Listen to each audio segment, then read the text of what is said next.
तो मूवी का स्टार्ट होता है और हमें बताया जाता है कि 200 साल पहले पिकोलो एक बच्चे के साथ जमीन पर आया था और उसने जमीन को डिस्ट्रॉय करने की कोशिश भी की थी, लेकिन फिर 7 लोगों ने मिलकर एक जादू जिसका नाम अफूबा है उसकी मदद से पिकोलो को कैद कर दिया। लेकिन उस बच्चे का नहीं बताया जाता कि वो कहाँ पर गया। इसके बाद हमें मूवी में बहुत टाइम बाद का सीन दिखाया जाता है जहाँ पर एक लड़के को उसके ग्रैंडफादर ट्रेन कर रहे हैं और उसे पावरफुल बनाने की कोशिश भी कर रहे हैं। उसके ग्रैंडफादर उसे बताते हैं कि तुम अपने अंदर की पावर को यूज करो और इस पावर का नाम है की, जो इंसान के अंदर की पावर होती है। आज इस लड़के की बर्थडे होती है और उसके ग्रैंडफादर उसे गिफ्ट देते हैं। ये एक ड्रैगन बॉल होती है। उसके ग्रैंडफादर उसे बताते हैं कि इस दुनिया में टोटल 7 ड्रैगन बॉल्स हैं। तब वो लड़का पूछता है लेकिन मैं इस ड्रैगन बॉल का क्या करूं? तब वो कहते हैं कि अकेला तो किसी काम का नहीं, लेकिन अगर हम 7 ड्रैगन बॉल्स को इकट्ठा कर लें तो ड्रैगन आकर हमारी कोई भी विश पूरी कर सकता है। इसके बाद ये लड़का कॉलेज चला जाता है जहाँ पर कुछ लड़के उसे परेशान करते हैं, लेकिन ये लड़का उन्हें कुछ भी नहीं कहता। यहीं पर हमें दिखाया जाता है कि वो लड़का एक लड़की को भी लाइक करता है जो कि उसी कॉलेज में ही पढ़ती है। दूसरी तरफ हमें दिखाया जाता है कि पिकोलो आजाद हो चुका है और वो भी इन्हीं 7 ड्रैगन बॉल्स को ढूंढ रहा है। वो उन 7 ड्रैगन बॉल्स को इकट्ठा करके इस दुनिया को डिस्ट्रॉय कर देगा। उसके साथ एक लड़की भी है जो कि उसके लिए काम करती है। इसके रास्ते में जो भी आता है ये उसे मार देता है और ड्रैगन बॉल्स जिसके पास भी है ये उन्हें भी मार रहा है। जैसा कि हमें एक औरत दिखाई जाती है उसकी बेटी के साथ, वो अपनी बेटी की जान बचाने के लिए ड्रैगन बॉल उस लड़की को दे देती है जो पिकोलो के लिए काम करती है, लेकिन फिर भी वो लड़की जो पिकोलो के लिए काम करती है वो उस बच्चे की माँ को मार डालती है। दूसरी तरफ हमें वो लड़का दिखाया जाता है जिसके ग्रैंडफादर ने उसे ड्रैगन बॉल दिया था। यहाँ पर हमें इस लड़के का नाम पता चलता है। इसका नाम गोकू होता है। आज उसका बर्थडे होता है, लेकिन जिस लड़की को वो पसंद करता है आज उसके घर पार्टी होती है, इसीलिए वो अपने ग्रैंडफादर को बताए बगैर उस पार्टी में चला जाता है। वहाँ जाकर वो अपने पावर्स को यूज करता है जिससे वो लड़की इम्प्रेस हो जाती है और उन दोनों की दोस्ती हो जाती है। अभी वो दोनों बातें कर ही रही होती हैं कि तभी गोकू को ऐसा रियलाइज होता है कि जैसे उसके ग्रैंडफादर के साथ कुछ गलत हो रहा है, और होता भी बिल्कुल ऐसा ही है। उसके ग्रैंडफादर जो कि घर में उसका वेट कर रही थी कि गोकू आएगा और वो दोनों केक काटेंगे, लेकिन तभी वहाँ उसके घर पर भी पिकोलो आ जाता है ड्रैगन बॉल को लेने के लिए। वो उसके ग्रैंडफादर को मार डालता है और साथ ही उसका घर तोड़कर भी चला जाता है। अब गोकू जब भागकर अपने घर पहुँचता है तो उसे पता चलता है कि किसी ने उसके ग्रैंडफादर को मार दिया है। उसके ग्रैंडफादर मरने से पहले उसे कहते हैं कि पिकोलो वापस आ गया है और वो इस दुनिया को तबाह कर देगा, लेकिन इससे पहले कि वो 7 ड्रैगन बॉल्स उसको मिल जाए तुम्हें वो 7 ड्रैगन बॉल्स को इकट्ठा करना होगा ताकि तुम इस दुनिया को डिस्ट्रॉय होने से बचा लो। वो उससे ये भी कहते हैं कि तुम्हें खुद पर यकीन रखना होगा, अपने आप को पहचानना होगा। साथ साथ उसके ग्रैंडफादर उसे मास्टर रोशी से मिलने का भी कहते हैं जो कि गोकू की हेल्प करेगा। अगले दिन गोकू के घर एक लड़की आकर उस पर अटैक कर देती है। उस लड़की का ड्रैगन बॉल भी पिकोलो ने चोरी कर लिया था। तब गोकू उससे कहता है कि मेरे पास जो ड्रैगन बॉल है वो मुझे मेरे ग्रैंडफादर ने दिया था और अब उनकी डेथ हो गई है क्योंकि रात को पिकोलो ने उन पर हमला किया था ड्रैगन बॉल लेने के लिए। ये कहकर वो उसे अपना ड्रैगन बॉल भी दिखाता है और वो उससे ये भी पूछता है तुमने मुझे ट्रेस कैसे किया? तब वो लड़की कहती है क्योंकि मेरे पास ड्रैगन बॉल को ट्रेस करने वाली एक मशीन है जिससे मैं ड्रैगन बॉल्स की लोकेशन का पता लगवा सकती हूँ। तब ये लड़का यानी गोकू से कहता है कि मेरे ग्रैंडफादर ने मुझे कहा था कि मुझे मास्टर रोशी से मिलना है क्योंकि उनके पास भी ड्रैगन बॉल है और वो मेरी मदद करेंगे। अब ये दोनों मिलकर मास्टर रोशी को ढूंढने के लिए निकल जाते हैं और फाइनली ये लोग उसे ट्रेस भी कर लेते हैं, जहाँ पर गोकू मास्टर रोशी को बताता है कि उसके ग्रैंडफादर की डेथ हो गई है और उन्होंने ही मुझे आपके पास भेजा है। अब ये भी उनकी टीम में शामिल हो जाता है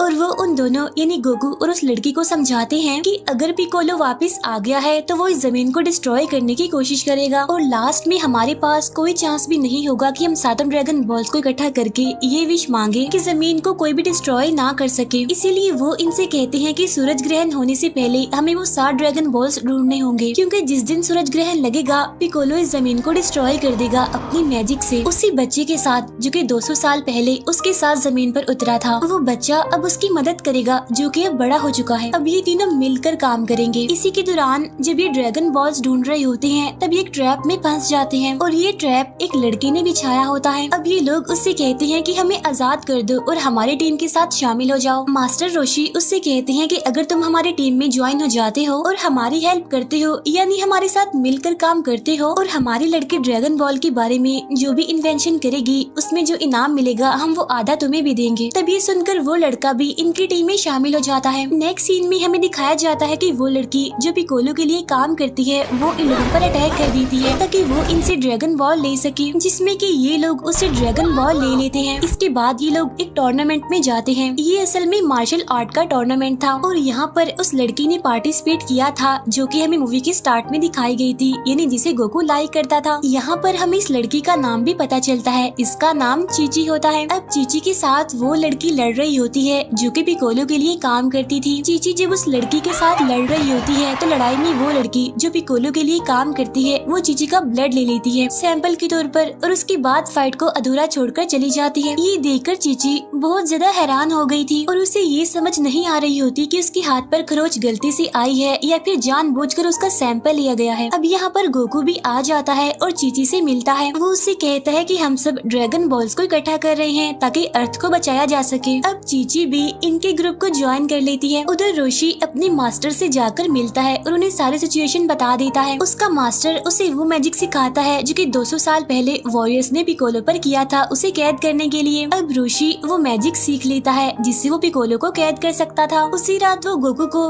की भी ट्रेनिंग देता है, यानी कि उसके अंदर की पावर की ट्रेनिंग। वो उसे सिखाता है कि कैसे वो अपने अंदर की पावर का यूज कर सकता है। नेक्स्ट सीन में हमें वो लड़की दिखाई जाती है जो कि पिकोलो के लिए काम करती है, यानी जिसने चीची का खून भी ले लिया था और उस पर काम करके अब उसके अंदर इतनी पावर्स आ गई थी कि वो चीची का रूप ले सकती थी। वो लड़की चीची का रूप लेकर उनके पास जितनी भी ड्रैगन बॉल्स होती हैं उन सबको चुरा लेती है, लेकिन तभी इन्हें भी उस पर शक हो जाता है। तब गोकू उस पर अटैक करता है, लेकिन उससे पहले ही वो गोकू पर हमला करके वहाँ से चली जाती है और चीची भी अब बेहोश हो गई थी। अब रोशी गोकू पर मैजिक करता है जिससे कि वो हील हो जाता है और जब वो गोकू पर मैजिक कर रहा होता है तो गोकू ड्रीम में अपने ग्रैंडफादर को देखता है जो उससे कहते हैं कि टाइम बहुत ही कम रह गया है, इसीलिए तुम्हें सूरज ग्रहण लगने से पहले 7 के 7 ड्रैगन बॉल्स को इकट्ठा करना होगा। वो उससे फिर कहते हैं कि खुद पर यकीन रखो, अपने आप को पहचानो। इसके बाद गोकू होश में आ जाता है। तभी वो लड़की जिसके पास ड्रैगन बॉल को ट्रेस करने वाली डिवाइस होती है वो इन सबको बताती है कि पिकोलो के पास अब 7 के 7 ड्रैगन बॉल्स इकट्ठे हो चुके हैं और उन सबको लेकर वो ड्रैगन टेम्पल पर पहुंच रहा है। तब मास्टर रोशी बताता है कि वहां पहुंचकर वो मैजिक करेगा और जिसके बाद वो इस पूरी जमीन को डिस्ट्रॉय कर देगा। और अगर हम चाहते हैं कि हम इस जमीन को डिस्ट्रॉय होने से बचा लें तो हमें सूरज ग्रहण लगने से पहले जाकर उसे वो 7 के 7 ड्रैगन बॉल्स ले लेने होंगे। उधर हमें पिकोलो अपनी साथी लड़की के साथ दिखाया जाता है जिसने कि सातों के सातों ड्रैगन बॉल्स इकट्ठे कर लिए हैं और अब वो मैजिक शिनरॉन कर रहा है, जिसके बाद वो इस जमीन को तबाह कर देगा। उसका मैजिक कंप्लीट होने ही वाला था कि तभी गोकू और उसकी टीम वहाँ पर पहुँच जाती है और वो उसे रोक देते हैं। गोकू उसे कहता है कि मैं तुम्हें और उस बच्चे को डिस्ट्रॉय कर दूंगा, इन्हें जिसे तुम जमीन पर लाए थे, जिसका नाम उजारू है। तब पिकोलो उससे कहता है कि तुम उजारू को क्या तबाह करोगे, जैसे ही सूरज ग्रहण लगेगा तुम तो खुद उजारू बन जाओगे।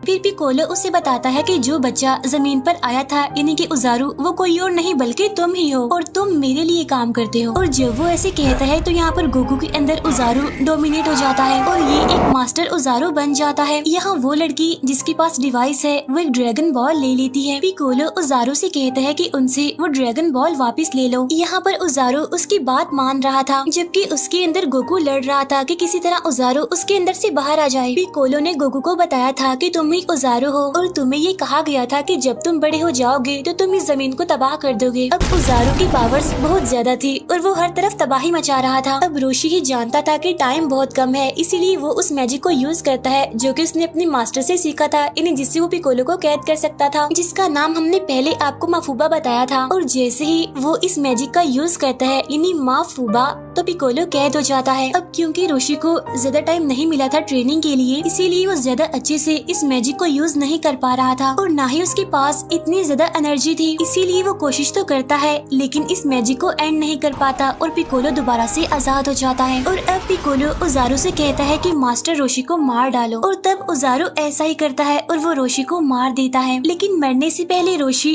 उजारू के अंदर छुपे गोकू से कहता है कि कुछ भी हो जाए उजारू तुम पर भारी नहीं पड़ सकता, बस तुम्हें खुद को पहचानने में देर हो रही है। यहाँ पर गोकू जो कि ओजारू के अंदर था, उसके ग्रैंडफादर उसे कह रहे होते हैं वही बात जो कि वो उसे बचपन से कहते आ रहे थे कि तुम्हें खुद को पहचानना होगा, खुद पर यकीन रखना होगा। यहाँ पर गोकू ऐसा ही करता है, वो खुद पर यकीन रखता है और अपने सेंसेस को बहाल कर लेता है और वापिस से गोकू में ट्रांसफॉर्म हो जाता है। ये देखकर पिकोलो काफी हैरान हो जाता है और कहता है कि ऐसा पॉसिबल नहीं हो सकता, आखिर ऐसा कैसे हो सकता है। तब गोकू उसे कहता है क्योंकि मेरे ग्रैंडफादर मुझे बचपन से ये बातें सिखाते आ रहे हैं, इसीलिए तुम मुझे नहीं हरा सकते। अब यहाँ पर गोकू सोचता है कि अगर मैं इंसानों की तरह पिकोलो से लड़ूंगा तो मैं नहीं जीत पाऊंगा। मैं ही गोकू हूँ और मैं ही ओजारू हूँ, लेकिन मुझे इन दोनों में फर्क रखना है। और इसके बाद वो ओजारू की पावर का यूज करता है, मगर इस बार बहुत अच्छे तरीके से अपनी पहचान को याद रखते हुए। अब ओजारू पिकोलो से लड़ता है और उसे हरा देता है, जिससे वो मर जाता है। इसके बाद ये सातों ड्रैगन बॉल्स उन्हें मिल जाते हैं, लेकिन रोशी इस लड़ाई में मर गया था। यहाँ पर गोकू कहता है कि हमने ये लड़ाई शुरू तो की थी, लेकिन हम ये नहीं चाहते थे कि रोशी मारा जाए। तब उसे एक आइडिया आता है और वो कहता है कि मेरे ग्रैंडफादर ने मुझे बताया था कि जब हम 7 ड्रैगन बॉल्स को इकट्ठा कर लेंगे तो हमारी कोई भी विश पूरी हो सकती है। अब गोकू 7 ड्रैगन बॉल्स को इकट्ठा करता है और तभी वहाँ पर ड्रैगन आ जाता है। तब गोकू उससे कहता है कि मेरी आपसे विश है कि आप रोशी को दोबारा जिंदगी दे दें, और होता भी ऐसा ही है। रोशी दोबारा से जिंदा हो जाता है क्योंकि ड्रैगन ने उसकी विश को पूरा कर दिया था। यहाँ पर वो लड़की जो ड्रैगन बॉल्स को ट्रेस करती थी, वो गोकू से कहती है कि हमारी विश पूरी हो गई है और ड्रैगन बॉल्स फिर से बिखर गए हैं, और अब हमारा मिशन है कि हम उन्हें दोबारा से इकट्ठा करें ताकि कोई भी उसका गलत इस्तेमाल ना कर सके। तब गोकू भी इस मिशन के लिए रेडी हो जाता है, लेकिन जाने से पहले वो चीची से मिलता है जिसे कि वो पसंद करता था। तब ये दोनों एक दूसरे को और अच्छे से जानते हैं। लास्ट सीन में हमें इनका मैच दिखाया जाता है, जिसमें कि ये दोनों ये चेक कर रही थी कि किसकी पावर ज्यादा स्ट्रॉन्ग है। और अब मेरी fellow speaker movie planet terror को एक्सप्लेन करेंगी। मूवी के स्टार्ट में हम एक बार डांसर चेरी को देखते हैं, जो अपनी जॉब को छोड़कर एक फेमस रेस्टोरेंट में चली जाती है। इस रेस्टोरेंट के ऑनर का नाम जेटी था। वहाँ पर रेस्टोरेंट में एक आदमी आता है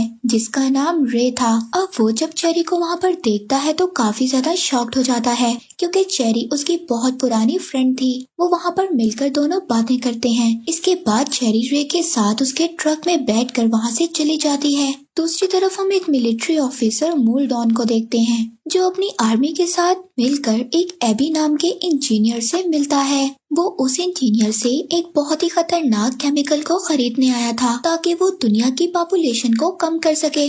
जब ऑफिसर मूल डॉन को ये बात पता चलती है कि उस इंजीनियर के पास ये केमिकल बहुत ज्यादा है, तो वो इससे और ज्यादा केमिकल लेने की डिमांड करता है। अब वो उस एबी इंजीनियर को मारने की भी कोशिश करते हैं ताकि वो उससे ये सारा केमिकल ले सके, पर वो इंजीनियर अपनी गन से उस केमिकल पर ही शूट कर देता है और वहाँ से अपनी जान बचाकर भाग जाता है। अब वहाँ पर जो मूलडॉन ऑफिसर की आर्मी थी, वो उस केमिकल से इन्फेक्ट होने लग जाती है और ज़ॉम्बीज में बदलने लगती है। पर इस आर्मी के पास उस केमिकल को कंट्रोल करने के लिए एक और गैस मौजूद थी, जिसे ये यूज करते हैं और बच जाते हैं और वो लोग ज़ॉम्बीज में तब्दील नहीं होते। अब प्रॉब्लम यहाँ पर ये थी कि उस गैस की जरूरत इनको हर वक्त थी। जैसे हमें कंटिन्यू ऑक्सीजन की जरूरत होती है, ऐसे ही इन आर्मी ऑफिसर्स को अब इस गैस की जरूरत थी। अगर ये गैस इनको नहीं मिलेगी तो ये कोई भी नहीं बच पाएगा। अब ये आर्मी के लोग तो यहाँ पर बच जाते हैं, लेकिन जो गैस लीक हुई थी, अब उसकी वजह से बाकी लोग ज़ॉम्बीज में तब्दील होना शुरू हो जाते हैं।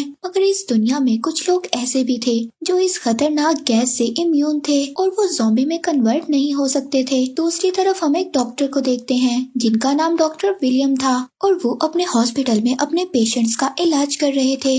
दूसरी तरफ हम डॉक्टर विलियम की वाइफ को देखते हैं, जिसका किसी और आदमी के साथ चक्कर चल रहा था। इनके हॉस्पिटल में अचानक से पेशेंट्स बढ़ गए थे, जिनकी स्किन पर अजीब तरह से रिएक्शन हो रहा था। दूसरी तरफ हम रे और चेरी को देखते हैं। रे चेरी को उसके घर ड्रॉप करने जा रहा था, पर तभी रास्ते में उनके ट्रक के आगे काफी ज्यादा ज़ॉम्बीज आ जाते हैं। अब रे ये समझता है कि ये इंसान है। उनको बचाते हुए उसके ट्रक का एक्सीडेंट हो जाता है। अब वहाँ पर कुछ ज़ॉम्बीज आकर चेरी को अपने साथ जंगल में ले जाते हैं और वहाँ पर वो उसका पाँव खा लेते हैं। अब रे वहाँ पर चेरी को बचाने के लिए गन लेकर आता है। वो उन ज़ॉम्बीज को फायर करने लगता है तो वो ज़ॉम्बीज वहाँ से भाग जाते हैं। अब वो इंजर्ड चेरी को हॉस्पिटल ले आता है जिसका पाँव ज़ॉम्बीज ने खा लिया था। अब हम लोगों को यहाँ पर ये बात पता है कुछ लोग ऐसे थे जो इस खतरनाक केमिकल से इन्फेक्ट नहीं हो सकते थे और उन्हीं लोगों में रे और चेरी भी थे जो बिल्कुल इम्यून थे। अब रे चेरी को डॉक्टर विलियम्स के हॉस्पिटल ले आया था। वहाँ पर और भी ज्यादा पेशेंट आए हुए थे जो उस केमिकल रिएक्शन की वजह से उनको स्किन की प्रॉब्लम हो रही थी और वो लोग ज़ॉम्बीज में बदलने वाले थे, लेकिन किसी को भी ये बात नहीं पता थी कि वो बहुत जल्द ज़ॉम्बी बन जाएंगे। अब रे ने गन से उन ज़ॉम्बीज पर अटैक किया था और वो एक एडवांस गन थी और वो रे के पास कैसे आई और इस बात के बारे में पूछताछ करने के लिए पुलिस रे को इन्वेस्टिगेशन के लिए पुलिस स्टेशन ले जाती है। दूसरी तरफ डॉक्टर विलियम को भी ये बात पता चल गई थी कि उसकी वाइफ का किसी और के साथ चक्कर चल रहा है। वो अपनी वाइफ को अब मारने की कोशिश करता है और उसको एक कबर्ड में भी बंद कर देता है। इसके बाद जब वो बाकी पेशेंट को चेक करने जाता है